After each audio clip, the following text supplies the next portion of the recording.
बिस्मिल्लाहिर्रहमानिर्रहीम। अस्सलाम वालेकुम। आज हमारा डेटाबेस का दूसरा लेक्चर है। इस लेक्चर के अंदर हम प्रीवियस लेक्चर से जिस तरह से हम कॉन्सेप्ट डीबी के कॉन्सेप्ट्स को डिस्कस कर रहे थे उसको कंटिन्यू करेंगे। एक ग्लांस लेते हैं कि इस लेक्चर में हम क्या क्या कवर करेंगे, आउटलाइन देखते हैं। सबसे पहले हम कुछ जो रिमेनिंग डेटाबेस के कॉन्सेप्ट्स हैं उनको डिस्कस करेंगे। डेटाबेस डिज़ाइन किस तरह से करना है इसको थोड़ा सा डिस्कस करेंगे। डेटाबेस इंजन एक इम्पॉर्टेंट कंपोनेंट है डेटाबेस का, DBMS का, तो उसको डिस्कस करेंगे। डेटाबेस का आर्किटेक्चर को थोड़ा सा डिफरेंट डिस्कस करेंगे कि कितने टाइप्स का आर्किटेक्चर फॉलो हो सकता है। डेटाबेस यूज़र एंड एडमिनिस्ट्रेशन इनके बारे में बात करेंगे। और last history of the database system, इस पर कुछ बात करेंगे। लेकिन history of the database system भी इस तरह से है कि जो भी स्लाइड्स वगैरह हैं उन्हें आप जस्ट रीड अप कर लीजिएगा। वो ऑब्जेक्टिव पॉइंट ऑफ व्यू से कुछ इंपॉर्टेंट हो सकती हैं और एक इंटरेस्ट डेवलप करने के लिए एक इम्पॉर्टेंट चीज़ है। So let's start with the first concept, instances and schemas. Similar two types and variables in programming languages, instances और स्कीमास बिल्कुल उसी तरह से हैं जिस तरह से टाइप्स और वेरिएबल्स होते हैं। कि टाइप्स में कि कोई भी वेरिएबल किसी एक ख़ास डेटा टाइप का होता है, तो उसी तरह से इंस्टेंस जो होते हैं किसी स्कीमा के, जो स्कीमा हैं उनके कई स्कीमास के इंस्टेंसेस होते हैं। लॉजिकल स्कीमा एक टाइप है, the overall logical structure of the database. Example, the database consists of information about a set of customers and accounts in a bank and the relationship between them. अब ये logical schema बिल्कुल UML की तरह अगर हम conceptual diagram बना दें कि इसमें ये एंटिटीज़ हैं, उनका आपस में ये रिलेशनशिप है, तो बिल्कुल यही चीज़ है। Analogous to type information of a variable in a program, ये बिल्कुल लॉजिकल स्कीमा बिल्कुल ऐसे ही है जैसे कि एक प्रोग्राम के अंदर एक वेरिएबल की टाइप की इंफॉर्मेशन है। लाइक एक वेरिएबल है वो किस टाइप का है, लाइक इंट टाइप का है, बूल है, जो किसी भी टाइप का, बिल्कुल इसी तरह से जैसा से लॉजिकल स्कीमा भी बिल्कुल इसी तरह से ही है कि रिलेशंस के बारे में, इंस्टेंसेस के बारे में एक लॉजिकल इंफॉर्मेशन है, बिल्कुल इसी तरह से जैसे वेरिएबल का डेटा टाइप होता है। Physical schema the overall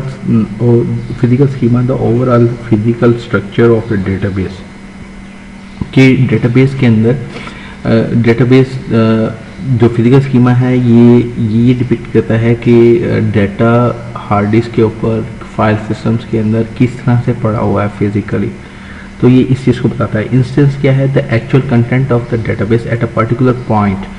instance को अगर हम डिफाइन करें, इंस्टेंस ये इस तरह से है कि किसी भी एक पॉइंट पे, किसी भी पॉइंट ऑफ टाइम पे हमारी डेटाबेस के अंदर क्या डाटा पड़ा हुआ है, ये चीज़ क्या कहलाती है, इंस्टेंस। और वैसे स्नैपशॉट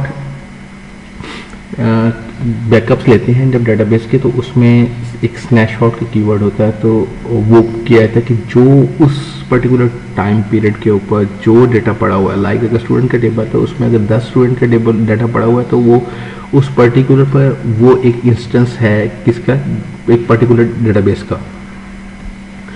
ये इसकी एनालॉजी अगर हम बनाएं तो वो किस तरह से बनती है, एनालॉजी ऐसे बनती है कि जिस तरह किसी वेरिएबल के अंदर कोई डेटा पड़ा होता है किसी भी पॉइंट ऑफ टाइम पे, बिल्कुल इसी तरह से इंस्टेंस क्या है, the actual content of the database at a particular point in time. Next आगे मूव करते हैं जी।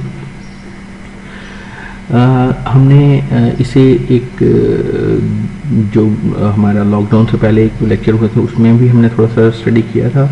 DDL डाटा डेफिनेशन लैंग्वेज और DML डाटा मैनिपुलेशन लैंग्वेज, और एक होती है DCL डाटा कंट्रोल लैंग्वेज। हम यहाँ पे दो को डिस्कस कर रहे होंगे, DCL फिर हम जब हम प्रैक्टिकली वर्क कर रहे होंगे तो तब हम इंशाल्लाह डिस्कस कर लेंगे। DDL के अंदर जैसे कि नाम से जाहिर हो रहा है कि डाटा डेफिनेशन लैंग्वेज है, इसमें ऐसी कमांड्स, डेटाबेस की ऐसी कमांड्स के जिसके ज़रिए हम कोई नया कंस्ट्रक्ट डिफाइन कर रहे हों। नया कंस्ट्रक्ट हमने बोला था कि जितने टेबल्स होंगे वो भी कंस्ट्रक्ट हैं, प्रोसीजर्स कंस्ट्रक्ट हैं, जितने भी हम व्यूज़ वगैरह बनाते हैं डेटाबेस में वो भी सारे कंस्ट्रक्ट हैं। तो किसी भी कंस्ट्रक्ट को बनाने के लिए कोई फंक्शंस बनाने तो वो भी कंस्ट्रक्ट हैं। तो ये किसी भी कंस्ट्रक्ट को बनाने के लिए जो कमांड्स यूज़ होती हैं they are called data definition language.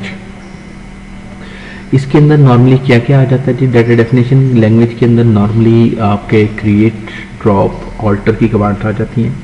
इसी और उसके बाद data definition language compiler generates a set of table template store in a data dictionary. Data dictionary के बारे में ऑलरेडी हम लोग पढ़ चुके हैं लॉकडाउन से पहले। डाटा डिक्शनरी क्या होता है कि डाटा डिक्शनरी क्या है कि हमारा जो टेबल है उसके अंदर कौन कौन से कॉलम्स हैं, तो ये डाटा डिक्शनरी के अंदर पड़ा हुआ है। Data dictionary consist Meta data about database schema के अंदर वही आ जाएगा कि कौन कौन से कॉलम्स हैं, किन टाइप्स के हैं और ब्ला ब्ला। और इंटीग्रिटी कंस्ट्रेंट्स के उसमें प्राइमरी की क्या है, उसमें यूनिक की क्या है, या इसमें ये वैल्यू आ सकती है, वैल्यू कंस्ट्रेंट्स, इस तरह की सारी चीज़ें डाटा अबाउट डाटा, कि किस तरह का डाटा पड़ा हुआ हो सकता है या किस तरह का स्टोर हो सकता है, ये सारी की सारी चीज़ें जो है ये क्या कहलाती हैं डाटा डिक्शनरी। और उसके बाद एक और चीज़ जो बहुत इंपॉर्टेंट है कि ऑथराइजेशन, कि कौन से, फॉर एग्जाम्पल डाटाबेस में अगर 10 यूज़र बनाए हुए हैं डाटाबेस मैनेजमेंट सिस्टम के अंदर, तो कौन सा यूज़र कौन से वाले डाटा एक्सेस कर सकता है, कौन से वाले डाटा को डिलीट कर सकता है, कौन से वाले को अपडेट कर सकता है, ये सारी की सारी चीज़ें, ये सारी की सारी जो ऑथराइजेशंस हैं, ये सारी की सारी एक्सेस हैं, ये भी यूज़र्स के बारे में डिफ़ाइन होती हैं और ये भी डाटा डिक्शनरी के अंदर ही पड़ी होती हैं। और ये भी बेसिकली क्या हुआ कि हमारे DDL under the roof of DDL आता है, डाटा डेफिनेशन लैंग्वेज के अंदर आती है चीज़ें। उसके बाद हमारी बात की दूसरी data manipulation language. Data manipulation language के अंदर नॉर्मली डाटा को मैनिपुलेट करने के लिए जो कमांड्स यूज़ होती हैं लाइक अपडेट, डिलीट, इंसर्ट और सेलेक्ट। डाटा मैनिपुलेशन लैंग्वेज में दो तरह की DML आती हैं। नंबर एक प्रोसीजरल हैं, दूसरी डिक्लेरेटिव हैं। प्रोसीजरल के अंदर क्या है कि हम कोई प्रोसेस करते हैं डाटा पे, लाइक हम डाटा को अपडेट करते हैं, किसी एक डाटा से दूसरे डाटा को रिप्लेस कर देते हैं, या कोई डाटा हम डाटाबेस से डिलीट कर देते हैं, या हम कोई नया डाटा इंसर्ट करें, तो ये सारे के सारे क्या हैं, प्रोसीजर्स हैं। Hence this is called procedural DML। और दूसरी चीज़ है डिक्लेरेटिव, जिसके अंदर जस्ट हम फैच करते हैं डाटा को फ्रॉम द डाटाबेस टेबल्स। तो उसमें नॉर्मली जो यहाँ की पेश कमांड है वो है आपकी सिलेक्ट की। इसके अलावा भी कुछ होती है, इंशाल्लाह with the passage of time हम बाद डिस्कस करेंगे। Declarative DMLs are usually easier to learn and use than are procedural DMLs। Select हम अक्सर डाटा फैच करने के दिखाने के लिए यूज़ कर ही रहे होंगे हमेशा। Declarative DMLs are also referred to as non procedural DMLs। ये आपको ऑब्जेक्टिव पॉइंट ऑफ व्यू से इस तरह की चीज़ें इंपॉर्टेंट हो सकती हैं। The portion of a DML that involve information retrieval is called a Curie language. तो पता चला कि इंफॉर्मेशन रिट्रीवल फ्रॉम डेटाबेस से डाटा को लेने के लिए, देखने के लिए, फैच करने के लिए, रिट्रीव करने के लिए जो लैंग्वेज यूज हो रही है portion of DML is called Curie language. Query language, SQL query, SQL structured query language is non-procedural. A query takes as input several tables, possibly only one, and always returns a single table. Structured query language के अंदर ये होता है कि किसी एक table से या किसी मल्टीपल टेबल्स के ज्वाइन करके हम लोग डाटा को सिलेक्ट करते हैं। जैसा ये नीचे एग्जांपल दी हुई है कि कंप्यूटर साइंस डिपार्टमेंट जिस डिपार्टमेंट उस इंस्ट्रक्टर वो इंस्ट्रक्टर्स के नाम लेके आए कि जो कि कंप्यूटर साइंस डिपार्टमेंट से बिलोंग करते हैं। तो नीचे हमने क्या किया, सिलेक्ट नेम, नाम चाहिए हमें, कहाँ से चाहिए, ये इंस्ट्रक्टर टेबल से चाहिए जहाँ पे डिपार्टमेंट क्या हो, कंप्यूटर साइंस। तो ये हमने एक डाटा फैच किया है। तो ये एक SQL क्यूरी है। SQL is not a Turing machine equivalent language. Turing machine क्या होती है? ये ट्यूरिंग मशीन के अंदर ये होता है कि फिक्स्ड फंक्शनैलिटीज़ होती हैं। लाइक हम बटन 1 प्रेस करेंगे तो फॉर एग्जांपल अगर किसी अच्छी मॉल्स पे देखा हो या अच्छी अच्छी कंपनीज़ के अंदर, तो उसमें एक ट्यूरिंग मशीन क्या होती है कि लगी होती है मशीन, और उसमें हम बटन प्रेस करते हैं, तो आपकी बटन 1 प्रेस किया तो आपकी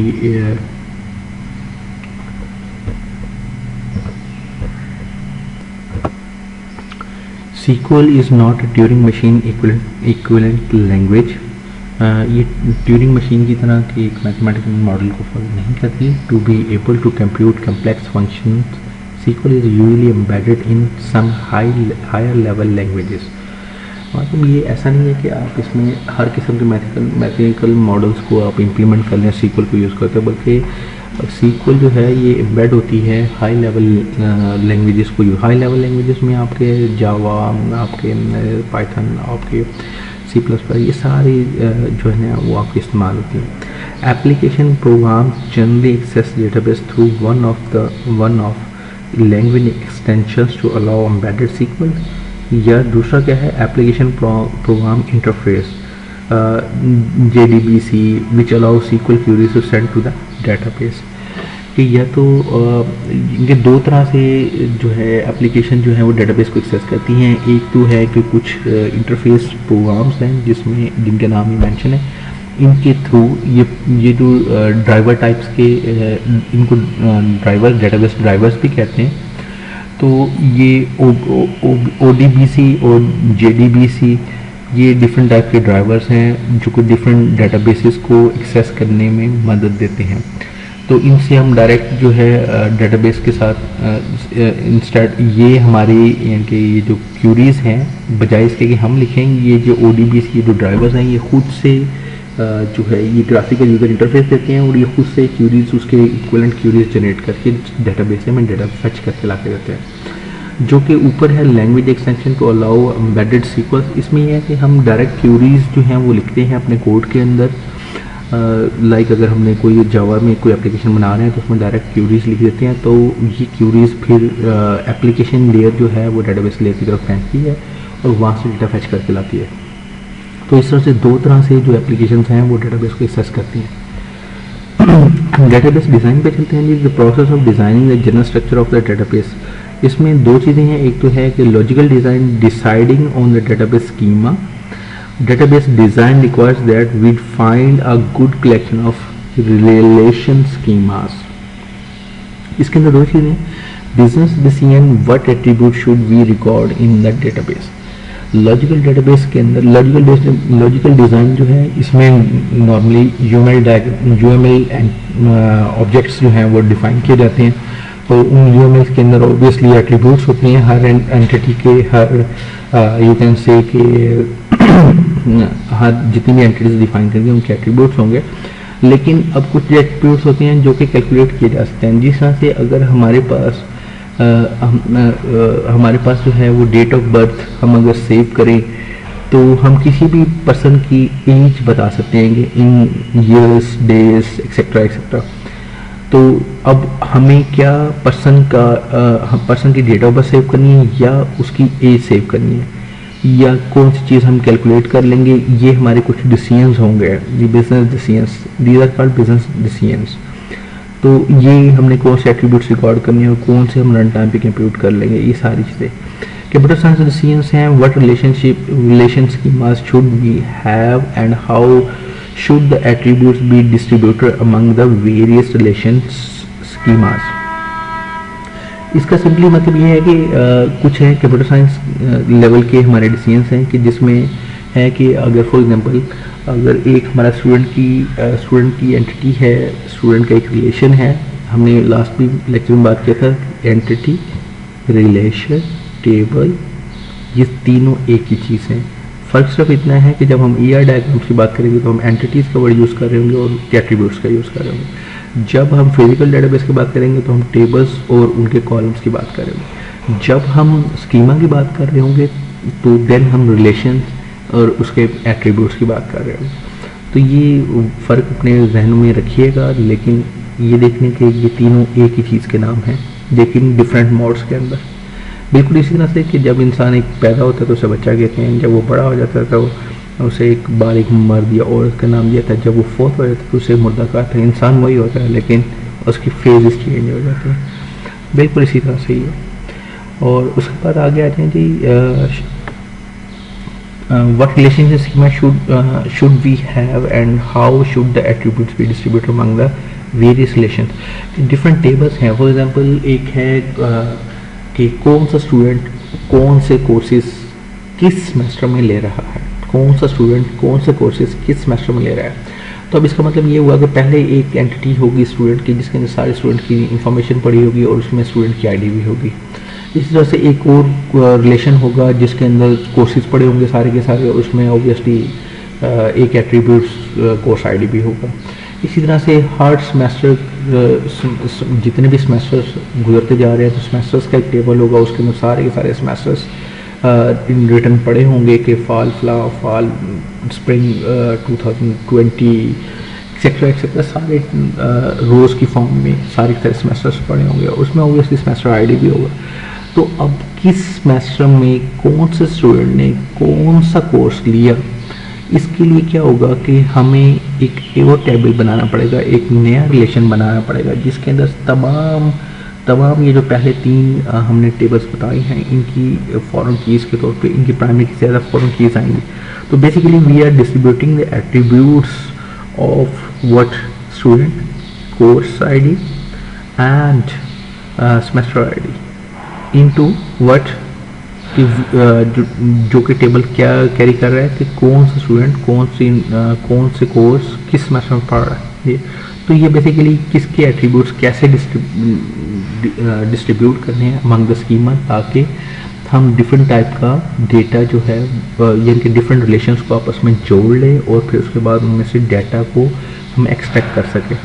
तो ये लॉजिकल स्कीमा डिज़ाइन करते हुए इस चीज़ का भी बहुत ज़्यादा इम्पैक्ट है। फिर उसके बाद physical design deciding on the physical layout of the database system. तो इसमें क्या है कि physical layout of the database को डिस्कस करेंगे, इंशाल्लाह इसको इन डिटेल करेंगे। अभी सिर्फ ये कॉन्सेप्ट्स के हद तक इनको आप ग्रैब करते जाएं, बाकी हम इन डिटेल जो है वो इंशाल्लाह इनको फिर दोबारा से आगे डिस्कस करेंगे। Move to further database engine. Database system is partitioned into modules that deal. A database system is partitioned into modules that deal with each of the responsibilities of the overall system। पूरे system जो DBMS system है इसकी responsibilities को सबको निभाने के लिए हम इसको हिस्सों में डिवाइड कर देते हैं। डेटाबेस सिस्टम को हिस्सों में कुछ पार्ट्स में डिवाइड कर दिए। तो इन जो हिस्सों में डिवाइड करेंगे इनमें तीन इम्पॉर्टेंट हिस्से हैं। नंबर एक है द स्टोरेज मैनेजर, दूसरा है क्यूरी प्रोसेसर कंपोनेंट और तीसरा है the transaction management component.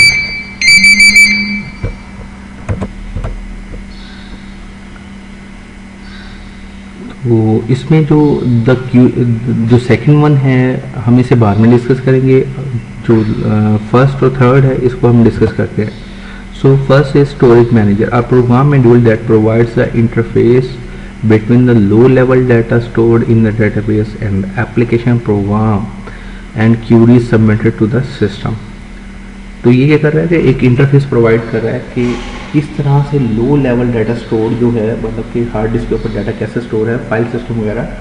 File system आप कह सकते हैं कि फाइल सिस्टम और एप्लीकेशन प्रोग्राम, वो एप्लीकेशन वो एक वेबसाइट हो सकती है, वो आपकी डेस्कटॉप एप्लीकेशन हो सकती है, वो आपकी मोबाइल एप्लीकेशन हो सकती है कि वो किस तरह से डाटा लेंगे, डाटा रिट्रीव करेंगे फ्रॉम द डेटाबेस इनके फाइल सिस्टम से और कैसे स्टोर होगा उनके अंदर जब वो डाटा सेव करेंगे वो एप्लीकेशन।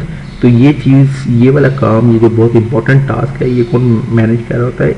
एक पीस ऑफ प्रोग्राम है DBMS का, एक पीस ऑफ प्रोग्राम है या एक पोर्शन है जो कि ये काम कर रहा है, उसका नाम क्या है? Storage manager. The storage manager is responsible to the following task interaction between the OS file manager. जैसा मैं बात कर रहा था कि फाइल सिस्टम के साथ, OS ऑपरेटिंग सिस्टम के फाइल सिस्टम के साथ efficient storing, retrieving and updating of the data। ये ऑलरेडी बात हो चुकी हुई है भाई। The storage manager component include authorization and integrity manager।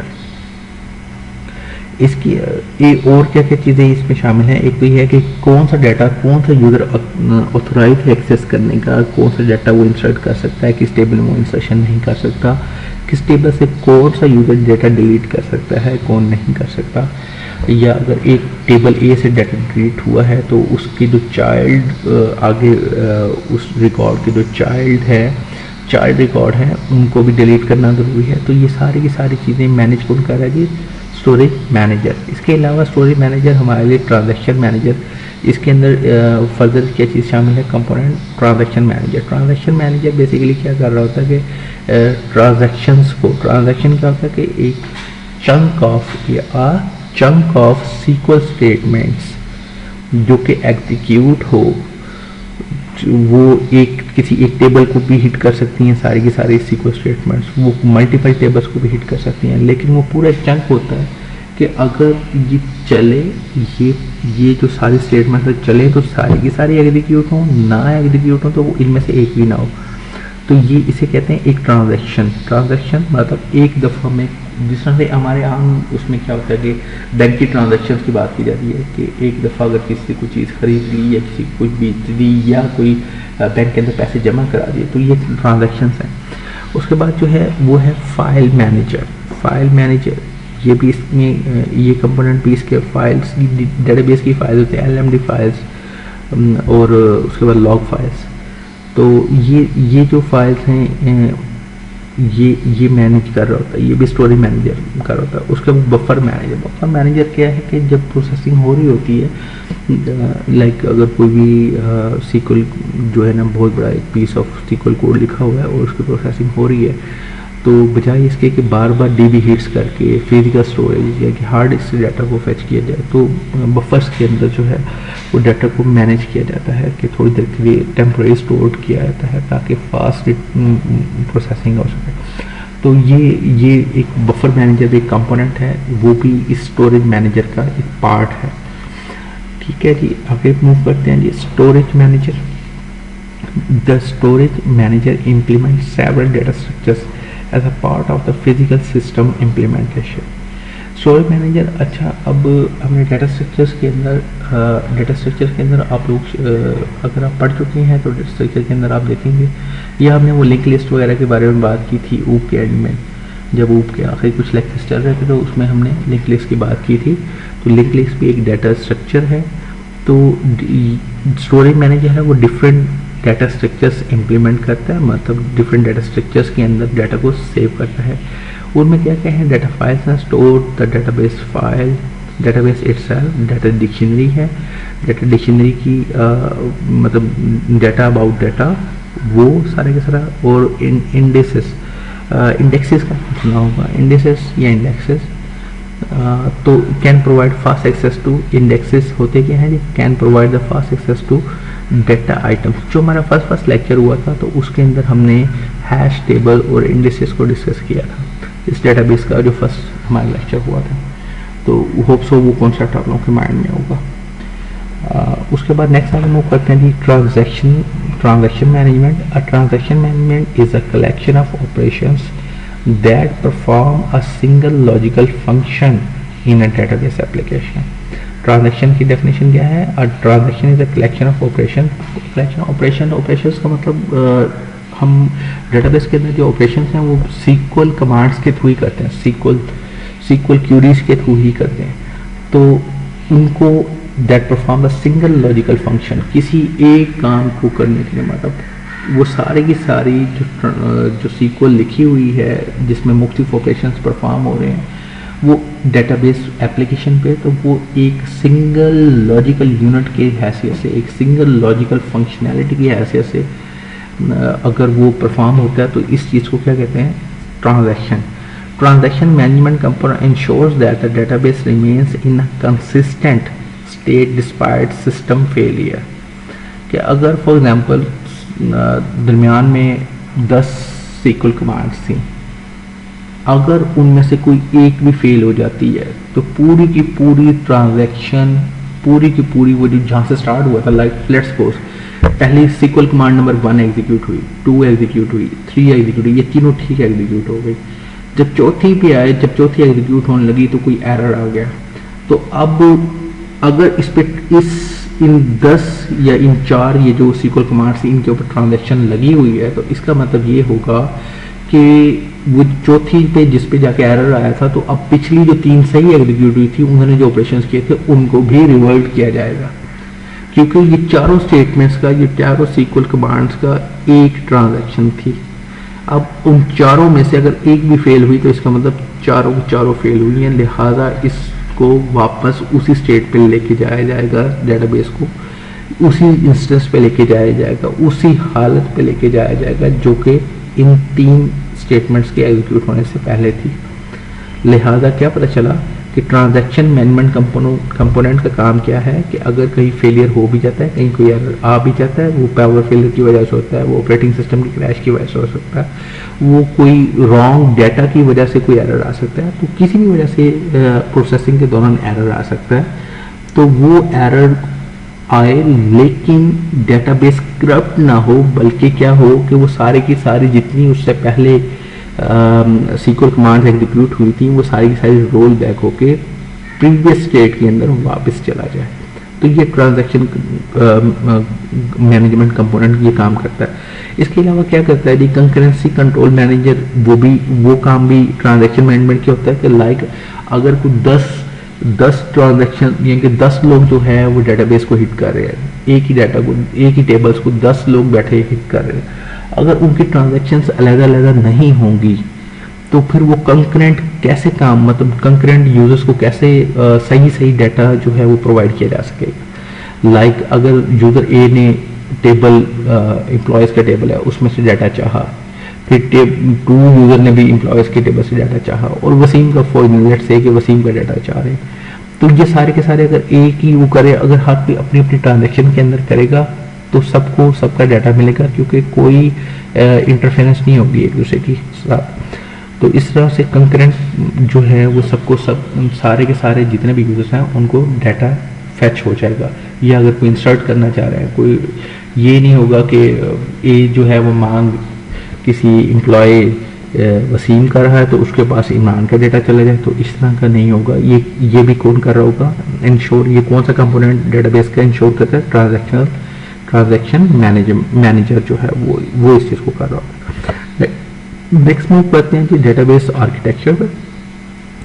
Database architecture जो है उसकी डिफरेंट टाइप्स हैं। इसमें सेंट्रलाइज्ड डेटाबेस है, 1 to a few codes, shared memory. Centralised database के अंदर ये होता है कि बहुत सारे क्लाइंट्स हैं, उनकी एक शेयर्ड मेमोरी है और एक या एक से ज़्यादा कोड्स हैं, तो वहाँ पे सारे के सारे उसी पे चल रहे हैं। एक है क्लाइंट सर्वर। क्लाइंट सर्वर में क्या है कि एक सर्वर मशीन है, वो उसी के ऊपर सारे के सारा जो है टास्क या प्रोसेसिंग जो है वो सारी की सारी कंप्यूटेशन जो है वो सारे के सारे क्लाइंट सिर्फ क्यूरीज भेजते हैं और सारी की सारी कंप्यूटेशन जो है वो सर्वर साइड पे मैनेज होते हैं। तीसरी टाइप है पैरेलल डेटाबेसेस। पैरेलल डेटाबेसेस के अंदर होता है कि बहुत सारे मतलब कि एक many course shared memory, many core shared memory basically RAM को कहते हैं। मैनी कोर मतलब कि डिफरेंट बहुत सारे प्रोसेसर हो और उनकी एक शेयर्ड मेमोरी हो, मतलब रैम उनकी इकट्ठी हो। तो शेयर्ड डिस्क मतलब कि हार्ड डिस्क, और शेयर्ड नथिंग, और शेयर्ड मतलब और कोई चीज़ शेयर ना हो, सिर्फ क्या हो कि कोर अलग हो लेकिन उनकी मेमोरी शेयर्ड हो। यहाँ पे मेमोरी जो है वो रैम भी हो सकती है, यहाँ पे मेमोरी कैशे वगैरह की जो सीपीयू अपने इसके अंदर प्रोसेसर के अंदर मेमोरी होती है उसकी भी बात की जा रही है। तो share disk, hard disk share, तो ये पैरेलल डेटाबेसेस कहलाती हैं। उसके बाद फिर तीसरा एक आर्किटेक्चर है डिस्ट्रीब्यूटेड डेटाबेस का। ये जियोग्राफिकली डिस्ट्रीब्यूशन है, यानी कि एक लाइक डिस्ट्रीब्यूटेड इस तरह से समझ लें कि एक आपका एक रूम में एक कंप्यूटर पड़ा, दूसरे में दूसरा, तीसरे में तीसरा, चौथे में चौथा, और उनकी सबकी लॉजिकली जो है वो सबकी हार्ड डिस्क जो है फॉर एग्जांपल 1 टेरा की है तो आपके पास 3 टेरा स्पेस हो गई, 3 टेरा बाइट स्पेस हो गई। तो अब इनके अंदर और फिर एक डिस्क के ऊपर जो है ना वो आपकी लॉग फाइल जो है सेव हो रही है, दूसरे के ऊपर आधी डेटाबेस की टेबल दूसरे हार्ड डिस्क पे, आधी डेटाबेस की टेबल तीसरी हार्ड डिस्क, और ये नेटवर्क के थ्रू कनेक्टेड है। तो इस तरह का मॉडल जो है, इस तरह का जो आर्किटेक्चर है ये कहलाता है डिस्ट्रीब्यूटेड डेटाबेसेस। ये कुछ एडवांस हैं डिस्ट्रीब्यूटेड डेटाबेसेस, पैरेलल डेटाबेसेस, ये एडवांस कॉन्सेप्ट्स हैं। इन पे इंशाल्लाह एंड के जो कुछ लेक्चर्स होंगे उनमें हम इस पे बात कर रहे होंगे। उसके बाद ये आते हैं जी डेटाबेस एप्लीकेशंस पे। Database application are usually partition into 2 और 3 पार्ट्स। नंबर एक क्या है जी, टू टायर आर्किटेक्चर। इसके अंदर क्या है, the application resides at the client machine.